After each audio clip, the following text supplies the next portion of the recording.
প্রধানমন্ত্রীর নির্দেশে দুদিনের সফরে চট্টগ্রামে এসে জলাবদ্ধতা পরিস্থিতি সরেজমিন পরিদর্শন করেন প্রতিমন্ত্রী।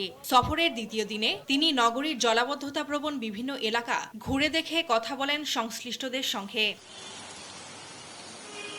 এ সময় এ বর্ষায় চট্টগ্রামে ৮০% জলাবদ্ধতা নিরসন হবে বলে উল্লেখ করে সমন্বয়ের মাধ্যমে দ্রুত সমাধানের আশ্বাস দেন স্থানীয় সরকার প্রতিমন্ত্রী। ২৪ সালের যে চিত্র ছিল চট্টগ্রামের, ২৫ সালে সেটি ৭০-৮০% ধরেন সমস্যার সমাধান হয়েছে। এখন খালগুলির যে অবস্থা আমি ঘুরে দেখছি এবং কাজ যেটি চলমান আছে, এটা ডিসেম্বরে সমাপ্ত হবে এই বর্ষার পরে গিয়ে। এই বর্ষাতে আমি চট্টগ্রামবাসীকে মাননীয় প্রধানমন্ত্রীর পক্ষ থেকে এইটুকু আশ্বস্ত করতে পারি যে ৭০-৮০% আপনার জলাবদ্ধতা থাকবে না। প্রতিমন্ত্রী জানান, নগরীর ৩৬টি খালের মধ্যে ৩০টি সংস্কার শেষ হলেও ৬টির কাজ চলমান। এসব খালে অস্থায়ী বাঁধ থাকায় ভারী বৃষ্টিতে পানি জমে জলাবদ্ধতা তৈরি হয়েছে।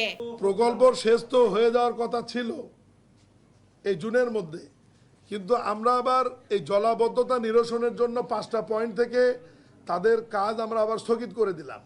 বললাম যে আপাতত কাজ করবার দরকার নাই, আপনাদের সরঞ্জামাদি এবং ব্যারিকেডগুলি এবং বাঁধগুলি আপনারা উঠিয়ে ফেলেন পানিকে সচল রাখার জন্য। ওনারা ৫-৭ দিনের মধ্যে এগুলো উঠিয়ে ফেলবে। আমাদের প্রকল্পের মেয়াদটি আবার বাড়াতে হবে এবং আগামী ডিসেম্বরের মধ্যে এই বাকি কাজগুলো শেষ হবে। তাৎক্ষণিক সমাধানে আপাতত খালগুলোর সংস্কার কাজ বন্ধ রেখে বাঁধগুলো খুলে দেওয়ার সিদ্ধান্তের কথা জানান চসিক মেয়র। ১৬ থেকে ১৮ মাস আমি এই মেয়রের দায়িত্ব নিয়েছি। গত বছর ৬০% জলাবদ্ধতা কমিয়ে দেওয়া হয়েছে। সিডিএ, আর্মি, পানি উন্নয়ন বোর্ড এবং অন্য সমস্ত যে সার্ভিস ওরিয়েন্টেড অর্গানাইজেশন চট্টগ্রামে আছে সবার সাথে সার্বিক সমন্বয়ের মাধ্যমে নগর সরকারের বাইরে গিয়ে আজকে মাননীয় প্রতিমন্ত্রী যে কমিটিটা করে দিচ্ছে, আমি ওনাকে আন্তরিকভাবে ধন্যবাদ জানাচ্ছি। এখন আমরা সব সার্ভিস ওরিয়েন্টেড অর্গানাইজেশন একই ছাতার নিচে বসে ইনশাল্লাহ যে কোনো সমস্যা আমরা সমাধান করার জন্য সর্বাত্মকভাবে আমরা চেষ্টা চালিয়ে যাব।